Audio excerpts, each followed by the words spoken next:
The understandings in terms of Western science that this intelligent field exists in late 1990s, early 2000s is when the experiments actually confirmed what Max Planck in 1944 stated. The father of quantum physics, Max Planck, actually said that the matter that we see in our world doesn't exist. It says the stuff we're made out of doesn't even exist, and the world that we see doesn't exist the way we believe it does.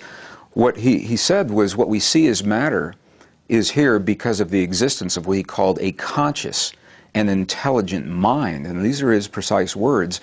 And he followed that statement by saying that underlying this mind is the matrix of all matter. And this is the coin he termed in 1944. Of course, the movie series was based on the studies that came afterward, but it's actually been around since the mid-20th century. So this field, the matrix, or the divine matrix as it now is being called, is recognized as the field of intelligent, non-conventional energy. It doesn't work the way electricity or broadcast energy works. And perhaps that's one of the reasons it's taken so long for science to catch up with the fact that this is there, because our equipment isn't built to detect this kind of energy. On the one hand, on the other hand, these ancient indigenous cultures, they detected it through the equipment of their bodies. They understood how to sense and feel and work and move in this field. So for me, I was trained as a scientist. And in my training, there was never an allowance for the possibility this field could exist. As a matter of fact, in the last 100 years, science has missed the mark twice in terms of their explanation, the story that science gives of how our world works. And we're now paying the price for where science got it wrong, essentially. And it's coming full circle. It's being corrected. But the first place that this happened was with the belief that the space between things is empty.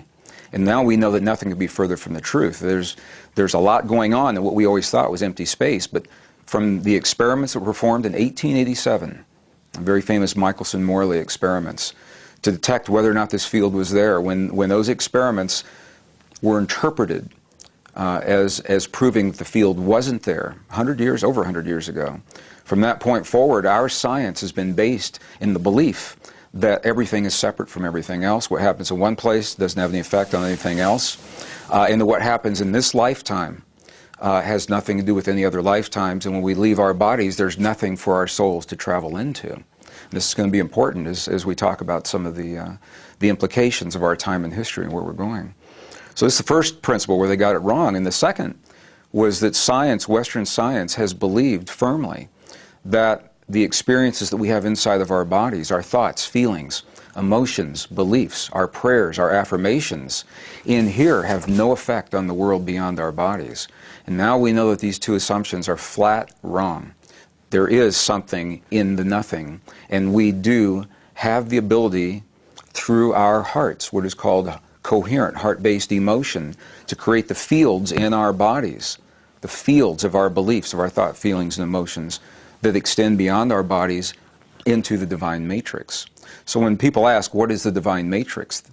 The way to answer that, it is the container for the entire universe. As far as scientists understand right now, everything that happens in this universe and in the higher dimensions of this universe are all within the context of this field, number one. Number two, that the divine matrix is a bridge between our inner and our outer worlds. It's the conduit that allows our prayers and our good wishes for one another to move from our hearts into this field and be disseminated and distributed in the field in ways that we're only beginning to understand, in ways that appear to defy the laws of physics as we understand them today. And that's exciting.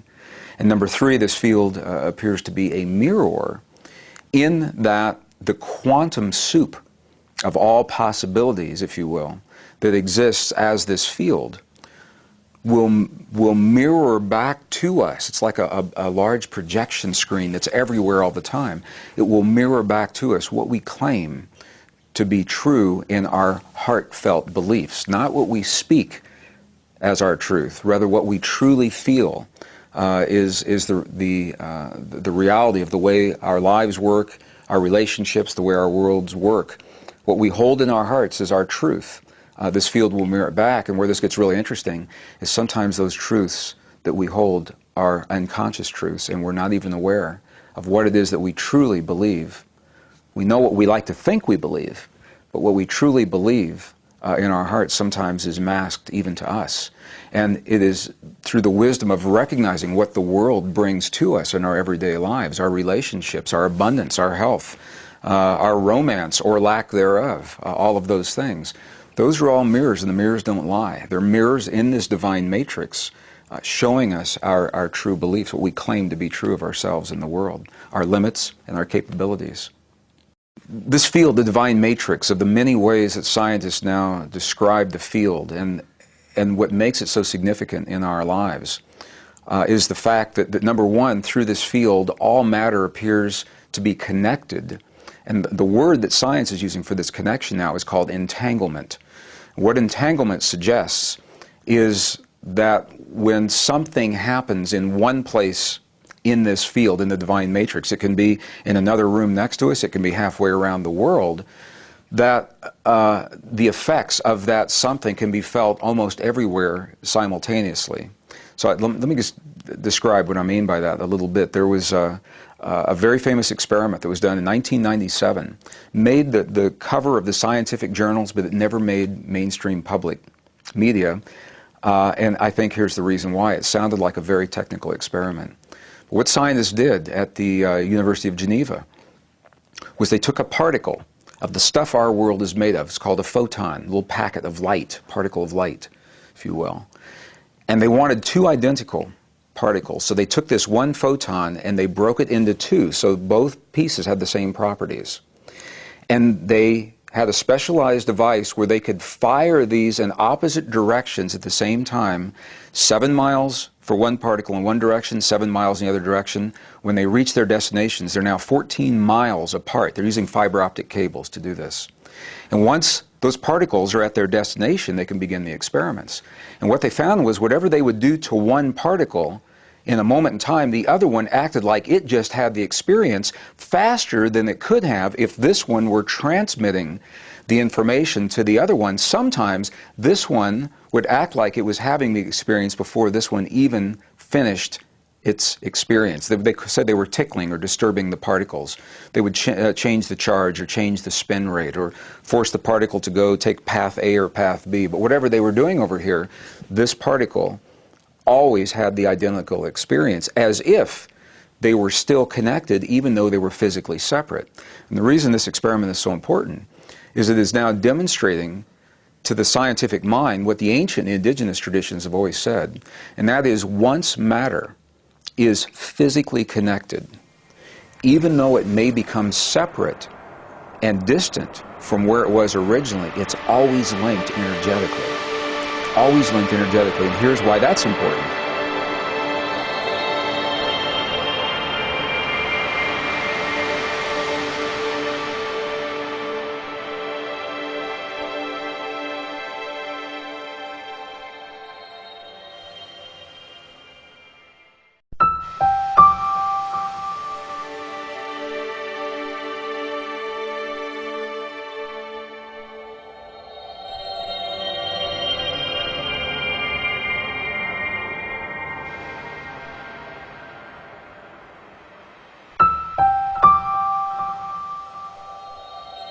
Because we live in a universe many light years in diameter, and we're made of particles that were once all converged into a single unit, a matter of fractions of a second after what's called the Big Bang, what scientists believe is the beginning of our universe. So if you could take all of the space out from between all the particles in our entire universe, many light years distant, and bring all those particles back together, scientists say that we would take up about the space of a single green pea, very compact, very hot particles of matter. And this is where we were at one time, the particles of your body and our listeners and my body. We were once part of all the stars, and we were once part of this Big Bang. And if we were once connected, even though we are now physically separate, the experiments suggest that the energy connecting us remains. And when I began to understand that as a scientist, it helped me to understand when I hear the ancient and the indigenous people say, we're all connected, we're all one, suddenly it began to make sense. Because my mind needed something to hang that nice thought upon. I wanted it to be true. I just didn't know, in my training as a scientist, there was nothing that led me to believe that it could really be true. So the entanglement is one of the descriptions of the nature of this relationship. The second is what is called a hologram, or a holographic principle. And I wanted to lay the foundation so we could share both of these together. In a hologram, the definition of a hologram is that every piece of something mirrors the entire something, no matter how large or how small that is. So I'd like to give an example of what that means. I'm a very visual person to help illustrate this. Back in the 1980s, there was a series of bookmarks that came out in the New Thought community. Little shiny strips of foil that had images that were put there with a holographic process. And if you held them in the light just right, you would see that image actually come alive. It looked like it was hovering above your hand. And there was an image of the face of Jesus and Mother Mary, and there was one of a great pyramid and the dolphin and a rose unfolding. There are a number of them out there. Those little bookmarks, if you have one, you can do an experiment, but you can only do it once because it'll destroy your bookmark in the process. But if it's truly a holographic bookmark, you can take that bookmark and you can cut it into a bajillion little pieces with a pair of scissors. And you can take the smallest one of those pieces, a little fleck under a microscope, with an X-Acto knife and cut it in half, even again, and take that little fleck and look at it under magnification, and you'll still see the entire image in that fleck, no matter how small, no matter what shape it is. And this is, by definition, this is the holographic principle. Every piece of the something contains the entire something on a different scale of magnitude. And this is important because it is now believed that we are holographic in nature, that we mirror all that there is in this universe, that the universe is holographic in nature. William Blake said this so beautifully in his poem. He said, the entire world is reflected in a grain of sand. And it's more than a nice poetic saying. There's truly something to this fact. And it is through the holographic principle that nature, it's one of the most powerful principles in nature, and perhaps one of the least understood, because it is through the principle of the hologram and the entanglement that nature can create a lot of change in the entire universe by initiating that change in only one place. Because by definition of the hologram, every fragment mirrors the whole. So when a change is made in one fragment, that change is mirrored in the whole of a living hologram. That's important for us because it says to us that when we create peace at our family dinner table or in our communities, for example, that peace is experienced in the hologram of consciousness of the divine matrix in a way that extends much more than simply, or is not simply limited to our family dinner table or our prayer group. And this is why our prayers, people ask me all the time, they say, if I am praying for my loved one in the battlefield of Iraq halfway around the world, I can make a really good prayer, but how do I get the prayer over there? I mean, it's got to go a long ways. How do I get my prayer from here to there? And this is the beauty of the hologram. In the two particles that were separated by 14 miles, when one of them had its experience and the other one acted like it had its experience, scientists say, how did the information get from one to another? And in the hologram, the answer is it doesn't have to, because it's already there. The information doesn't have to travel because it's already everywhere all the time. Our prayers, when we create them in our hearts for our loved ones, are already with them on that battlefield halfway around the world. When we speak to our loved ones who have passed over into another world, what we're actually doing is we are speaking to the essence, their energetic essence, that is now within the layers or the higher dimensions of this divine matrix. And we don't have to pump or send our prayers into the 8th dimension or the 9th dimension by virtue of being in our hearts, because we exist in those dimensions as well. It's already with them. The whole idea of dimensionality, 25 years ago, as a scientist, if I walked onto a stage and talked about anything in a live audience, talked about anything happening in higher dimensional state spaces, there's a good chance I'd be laughed right off the stage. And now, because scientists simply didn't acknowledge or mention much more than the 3 or 4 dimensions that we deal with now, third dimension as our physical world, and the fourth dimension being time and time-space. There are a number of new theories that scientists are developing to explain and unify the laws of physics as we know them today. And this has been the great challenge of Western science, is we haven't been able to come up with one story that explains the entire universe, because our stories are fragmented. The mathematical stories of quantum physics or the mathematical stories of Newtonian physics, they don't mesh. They cannot work together to give us a coherent understanding of the universe. And where this may be changing now, science has come up with new theories, a number of different theories that are actually able to merge quantum mechanics and the Newtonian theories together. The quantum theory saying that we live in a universe of energy, and the Newtonian theory saying we live in a universe of things. And it's the mathematics that describe the energy and the things they're trying to link together. Well, the new theories are called string theories. And although there are a number of different string theories, 11 at least, there is now a superstring theory that brings them all together. And the reason I'm saying this, what makes it so interesting, is for these theories to work and to unify the quantum mechanics and the Newtonian mechanics and the physical and the energetic world. To do that, the theories require that we live in a universe of at least 11 dimensions and very possibly 25 dimensions. They say they must be there for these theories to work. And what's so interesting is the higher you go in the dimensions, the simpler the mathematics become. And where everything looks separate in our three-dimensional world, in our polarity world, everything is.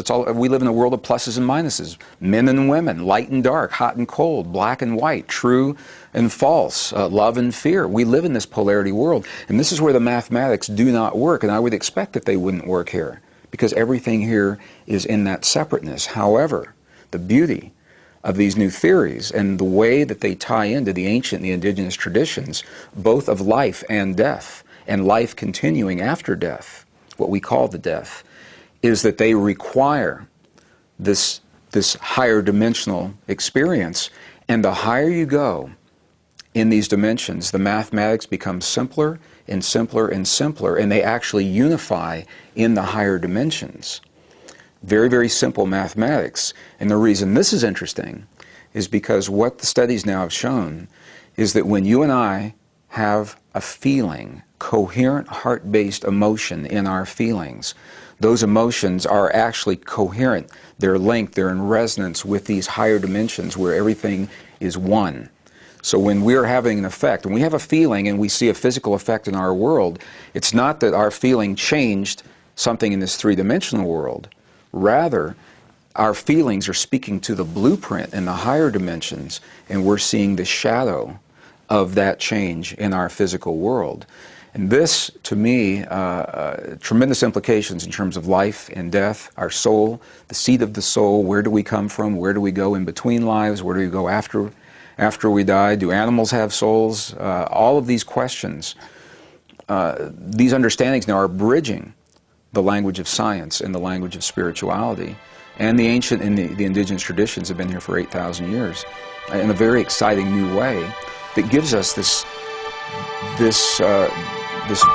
very holistic picture of who we are and how we relate to one another and what life is really all about. To me, that's very exciting as well.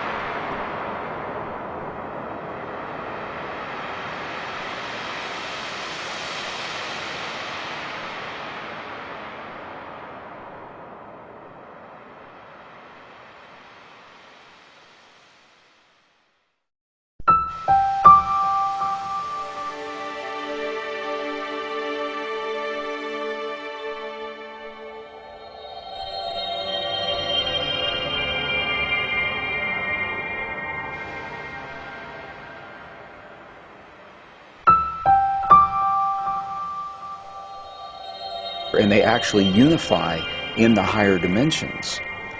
Very, very simple mathematics. And the reason this is interesting is because what the studies now have shown is that when you and I have a feeling, coherent heart-based emotion in our feelings, those emotions are actually coherent. They're linked, they're in resonance with these higher dimensions where everything is one. So when we're having an effect, when we have a feeling and we see a physical effect in our world, it's not that our feeling changed something in this three-dimensional world. Rather, our feelings are speaking to the blueprint in the higher dimensions, and we're seeing the shadow of that change in our physical world. And this, to me, tremendous implications in terms of life and death, our soul, the seat of the soul, where do we come from, where do we go in between lives, where do we go after we die, do animals have souls? All of these questions, these understandings now are bridging the language of science and the language of spirituality. And the ancient and the indigenous traditions have been here for 8,000 years in a very exciting new way that gives us this very holistic picture of who we are and how we relate to one another and what life is really all about. To me, that's very exciting as well. A growing number of mainstream scientists are now putting forward an idea that is gaining tremendous momentum regarding consciousness, who we are in consciousness, the nature of our physical reality, and how things really work. And when we first hear about this idea, it almost sounds like science fiction. And then we ask, where does science fiction come from? Many times it comes from the intuitive hit of how the world works and what's possible, and then it becomes the reality of our world. What these scientists are saying, MIT scientist Seth Lloyd, for example, in his 2000 book, Programming the Universe, literally is proposing that our entire universe and consciousness is either a computer in and of itself, that the universe is a quantum computer. This is what they're saying. Or if the universe is not a quantum computer, that the universe is the simulation that is being run on a big computer somewhere. And when I first began to hear this, at first as a scientist, I think, this sounds pretty out there. But I began to explore why mainstream physicists would, at leading universities, would begin to look at things this way. In my training, I was a senior computer systems designer for Martin Marietta Aerospace during the Cold War years. So, of course, it's my language. But the more I began to understand, and I looked at the comparisons, every computer has a language that it uses to get things done. Consciousness is the operating system of this universal computer, and belief is the language that it recognizes. Every computer turns bits of information off and on to make things happen. And I said, well, in the universe, we don't have bits.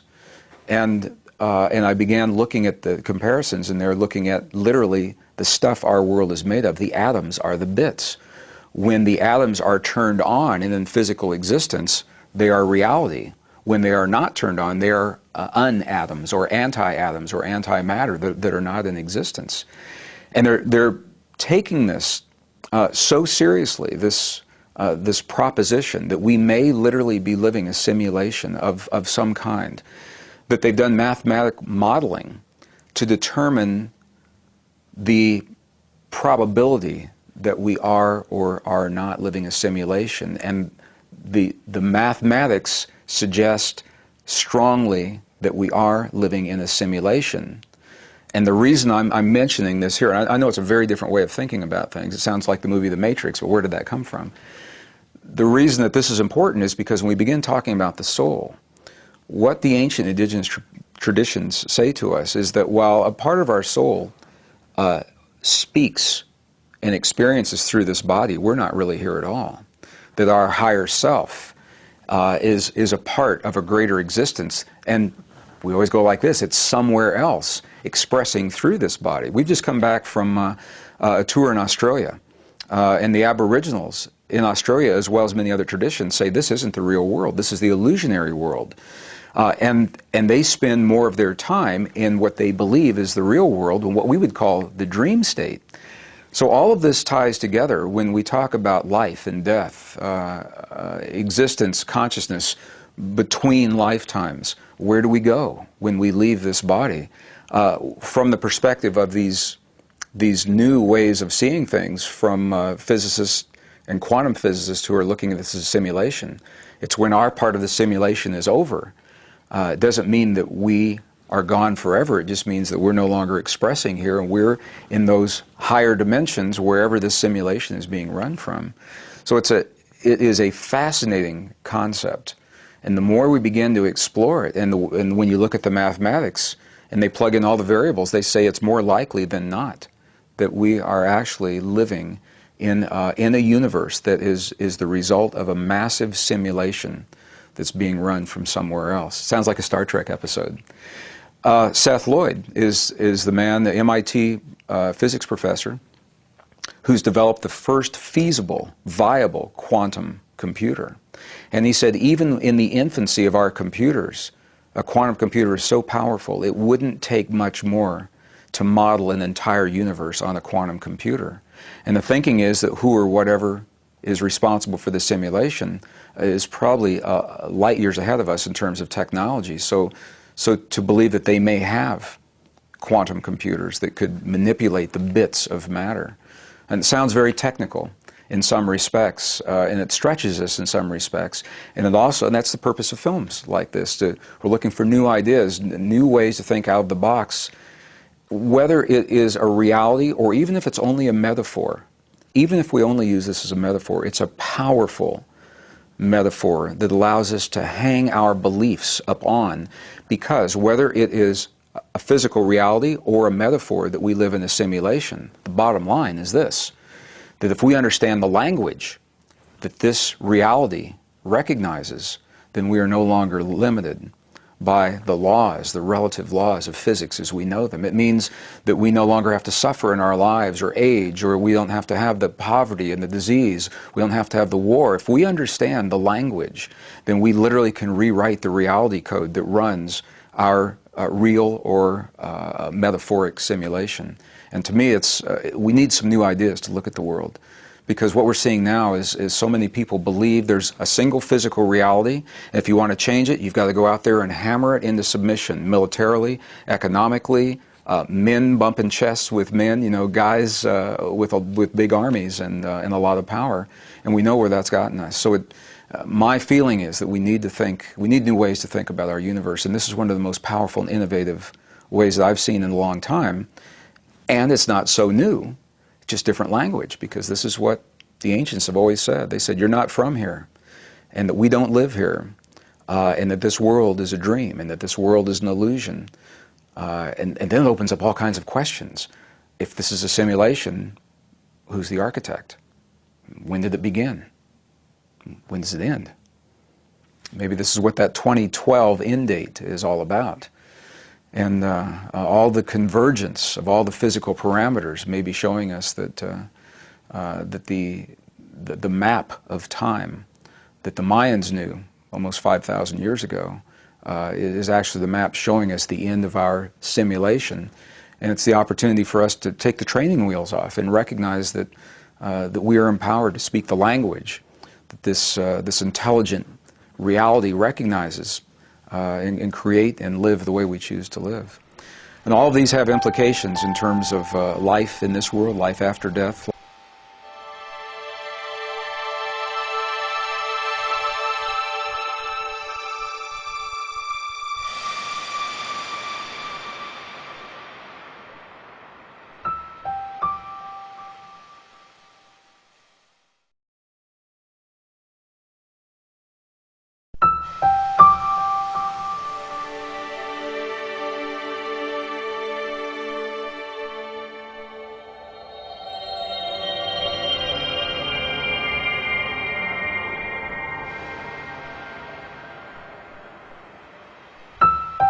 Well, once you hear it, and I've seen this with live audiences, I've shared this with live audiences, and I've got the visuals to go with it. And the visuals are so powerful because when I can show atoms, what we now know is that atoms, are we still on camera?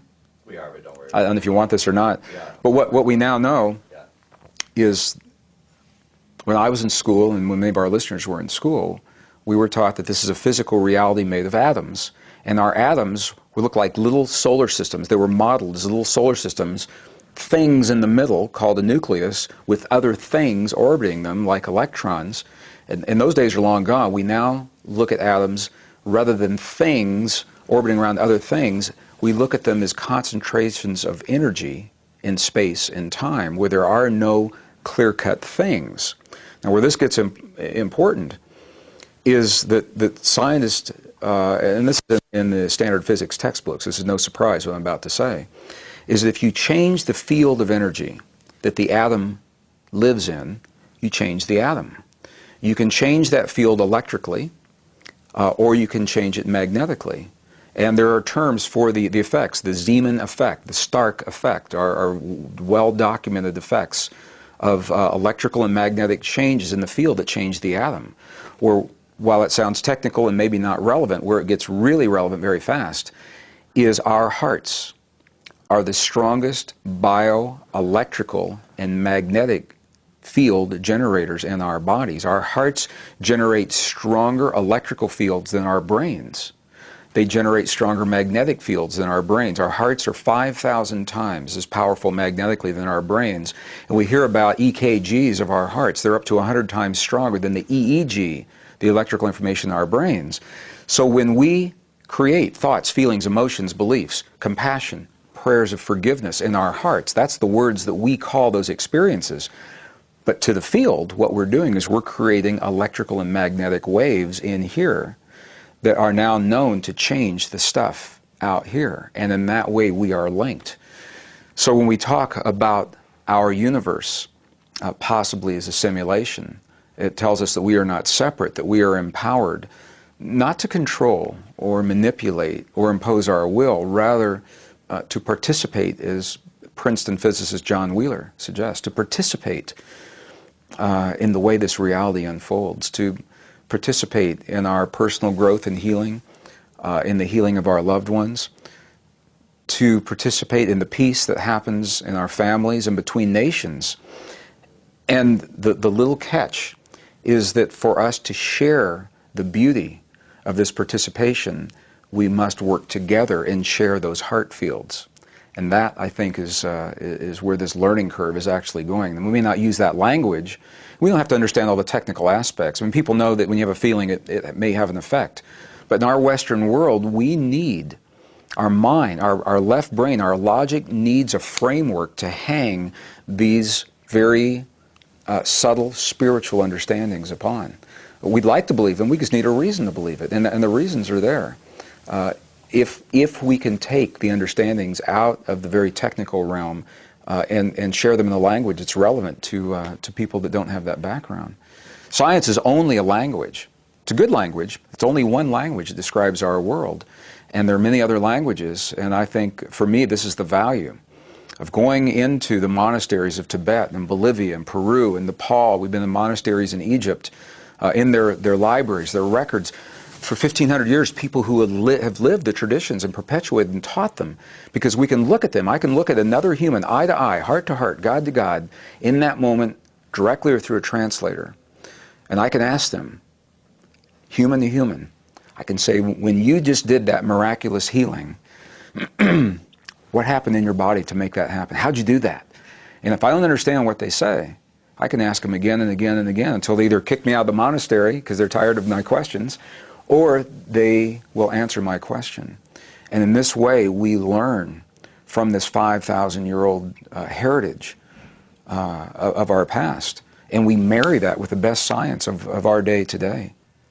In the book Small Miracles, there is an amazing story. It's a true story, and I share it with our audiences a lot, of what many people would call a miracle. And for me, it's a demonstration of just how real this field is that connects everything. It's a story of a young Jewish boy. His name was Joey, who at the age, I believe, of 19, suddenly woke up one morning and began to question 5,000 years of Jewish tradition. He began to question all of the things he'd been taught by his family, and his father took it as a personal offense. He said, how can you question this lineage of wisdom and tradition? And Joey said, I've got to go out in the world and find out for myself if these things are true or not. And his father said, if you turn your back on your tradition and you go out in the world and search for yourself, he said, you're no longer my son. I have no son. And Joey said, I've got to do this. And he left. And he went into the world and he studied in the ancient and the Eastern traditions, Buddhist traditions, and the Jewish traditions. And he was in a small cafe, and I believe it was in Paris. And you never know who's going to walk into those cafes. And a friend of his walked in from the States that he hadn't seen since he left. And the first thing his friend said was, "I was so sorry, Joey, to hear about the death of your father." And it was the first Joey knew that his father had died. And so he immediately came back to the States, and he began speaking to his father's friends and their neighbors. And what he found is, rather than turning his back on his son, his father had done just the opposite. He was so proud of his son for having the strength to question 5,000 years of faith. And he spoke about his son incessantly and honored his son's courage. And this led Joey back into the Jewish tradition that he had left to explore. And it eventually led him in a traditional pilgrimage to the Holy Wall in Jerusalem. And if you've ever seen this wall, you know that it's made out of these massive stone bricks that have been there for so long that the mortar holding them together has fallen out. So where the mortar used to be, there are empty spaces, and the tradition is to inscribe a prayer on a paper or a cloth rolled up and place your prayer into that wall. And this is what Joey was doing. He'd written a prayer to his father, asking for his father's forgiveness for the pain that he'd caused and the suffering in the family. And he was pacing back and forth in front of the wall, looking for just the right place where he would leave his prayer. And there was a place that caught his eye, and as he was raising his hand to put his prayer into that place, the moment that he did that, another prayer that was already in there somehow magically fell out at his feet. And as he reached down to pick up the prayer that had fallen out, it was already partially unrolled, and he already recognized what was happening here. It was a prayer in his father's handwriting that his father had written before his death, and had come to precisely the same place and put in precisely that crevice in the wall that Joey had been drawn to. And as Joey read the prayer, it was a prayer from his father to God, asking for forgiveness for turning his back on his son, and how much he really loved his son and how proud of his son he was. And the reason I share the story, for two reasons. First of all, when we hear the story, there's a feeling within us. I feel it every time I share it. That feeling is a language. It's a nonverbal language. And if I just simply said to you or to an audience, have that feeling right now, you might be hard-pressed to do it because there's no reason to have the feeling. But when we hear stories like that, that feeling came from a place of innocence, of emptiness, of non-judgment. You didn't know what was going to happen, but you feel a feeling when you hear that story. Number one. Number two, for Joey to find precisely the crevice in the wall where his father had been months before his death. There obviously, and for him to be there that moment and for that prayer to fall out of the wall at his feet, and this is a true story, there obviously was a communication that was not bound by time or space, or in this case, even life and death. It was a message from beyond his father's life in this world, and for that to happen, there's got to be a conduit that carries that message. That's the divine matrix. That's the field that we're talking about.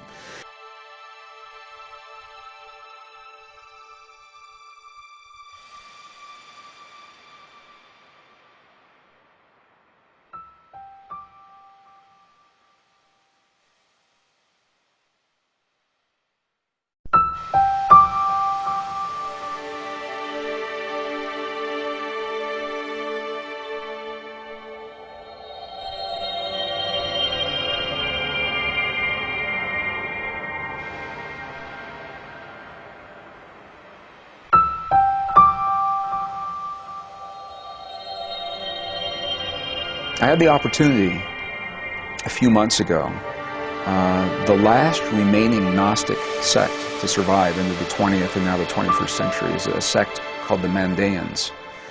And interestingly enough, the location of their home has been the border between Iran and Iraq, right where Gulf War I and Gulf War II rolled right through them.